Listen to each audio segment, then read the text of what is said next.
Payg'ambar alayhissalomni tushda ko'rish imkonini beruvchi qimmatli tavsiyalar bilan ulashamiz. Janob Rasulullohni ko'rish uchun quyidagi tavsiyalarga amal qiling. Birinchi tavsiya: Qadr surasini har kuni quyosh chiqish va botish chog'ida 21 martadan o'qishni odat qilgan kishi Rasululloh alayhissalomni Allohning xohishi bilan tushida ko'radi.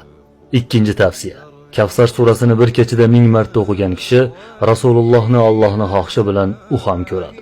Hasan Muhammad Shaddod bu amaliyot foydasini tajribadan o'tkazganini ta'kidlagan. Uchinchi tavsiya: Kimki Rasululloh alayhissalomni tushida ko'rishni istasa, Muzzammil surasini 41 marta o'qisin. Shubhasiz, u Rasulullohni ko'radi. Hasan Muhammad bu amaliyotni ham sinovdan o'tkazganini ta'kidlagan. To'rtinchi tavsiya: Juma kunida Qadr surasini 1000 marta o'qigan kishi Payg'ambar alayhissalomni tushida ko'rmaguncha bu dunyodan o'tmaydi. Allohga hamdlar aytamanki, bu ham tajribadan o'tdi, deydi Hasan Muhammad. Beshinchi tavsiya: Ba'zi ulamolar aytishlaricha, Kavsar surasini quyidagicha xususiyati bor. Kimki bu surani juma kechasida 1000 marta o'qib, ortidan Rasulullohga yana 1000 marta salovat aytib uxlasa, tushida u zoti sharifni ko'radi. Men bu tajribani amalda juda ko'pchilik sinab ko'rganini va tasdig'ini topganini bilaman, deb aytadi Hasan Muhammad. Oltinchi tavsiya: Ba'zi mashoyixlarga ko'ra, juma kechasining qoq yarimida turib, Quraysh surasini 1000 marta o'qib, tahorat bilan uyquga ketsa, tushida Payg'ambar alayhissalomni ko'radi va Allohdan so'ragan boshqa hojatlari ham ravo bo'ladi. Yettinchi tavsiya: Abdulloh ibn Abbos radhiyallohu anhu aytadi: Kimki bir kechada Qul huvallohu ahadni 1000 marta o'qisa, tushida Payg'ambar alayhissalomni ko'radi. Allohga hamdlar bo'lsinki, buni tajribadan o'tganini ishonch bilan ayta olaman, deydi. 8-tavsiya. Yana Abdulloh ibn Abbos radhiyallohu anhu dan keltirilishicha, Payg'ambar alayhissalom qaysi bir mu'minki juma kechasida 2 rakat namoz o'qisa va har bir rakatida Fotiha surasidan keyin 25 martadan Qul huvallohu ahadni o'qib, uning ortidan 1000 marta salovat aytsa, keyingi jumagacha albatta meni tushida ko'radi. Va kimki meni ko'rsa, Alloh uning gunohlarini mag'firat qiladi, dedi. Bu rivoyatni Imom Yusuf Nabahoniy o'z asarida zikr qilib o'tgan. 9-tavsiya. Kimki juma kechasi 2 rakat namoz o'qib, har rakatida 1 martadan Fotiha surasini va 5 martadan Oyatul Kursini o'qib, namozini tamomlagach Payg'ambar alayhissalomga salovat aytsa, Rasulullohni albatta tushida ko'radi. 10-tavsiya. Anas ibn Malik radhiyallohu anhu rivoyat qiladi. Payg'ambarimiz alayhissalom aytadi: Kimki menga shanba kunda 1000 marta salovat aytsa, jannatdagi joyini ko'rmaguncha dunyodan o'tmaydi. Men bu xabarni ham tajribamdan o'tkazganman, deydi Hasan Muhammad Shaddod. 11-tavsiya.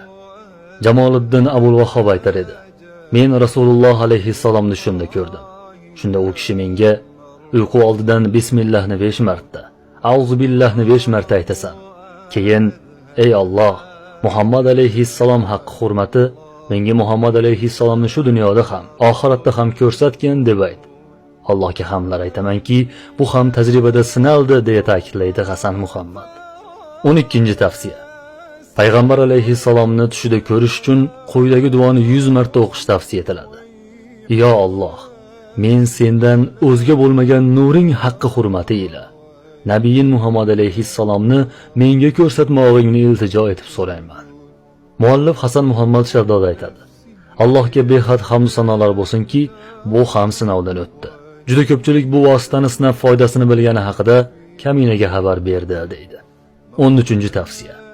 Shayx Abdul Qodir Jiloniy rahimahullohga tegishli Hadoiqul Ahbor va G'uni asarlarida Abu Hurayra radhiyallohu anhu dan keltirilgan quyidagi hadis bor. Rasululloh alayhissalom aytdi: Kimki juma kechasida 2 rakat namoz o'qisa, har rakatida Fotiha surasidan keyin 1 marta Oyatul Kursini va 15 marta Qul huvallohu ahadni o'qisa va namozining oxirida 1000 marta salovat aytsa, u tushida meni ko'radi yoki keyingi juma oxiriga qadar albatta ko'radi. Kim meni tushida ko'rsa, unga jannat bordir va oldingi va keyingi gunohlari ham kechiriladi, deganlar. Hurmatli kuzatuvchimiz, sizga yuqorida 13 ta tavsiya berildi. Bularni qaysi birini qilamiz deb so'rashingiz mumkin. Toqatingiz qaysi biriga yetadi? Shuni qiling. Hammasiga yetsa hammasini bajaring. Axir siz birorta boyni yoki podshohni emas, Rasulullohni ko'rishni istayapsiz. Shuning uchun qo'lingizdan kelsa barcha tavsiyani sinab ko'ring. Agar Alloh muvaffaq qilib, u zotni tushingizda ko'rsangiz, bizning nomimizdan ham salom ayting. Va yana shuni bilingki, agar u zotni tushingizda ko'rsangiz, imkon qilsa buni boshqaga aytmang. Bu Alloh bilan o'rtangizda sir bo'lib qolsin. Bunday go'zal tuyg'ular, shirin lahzalarni odamlar bilishi shart emas.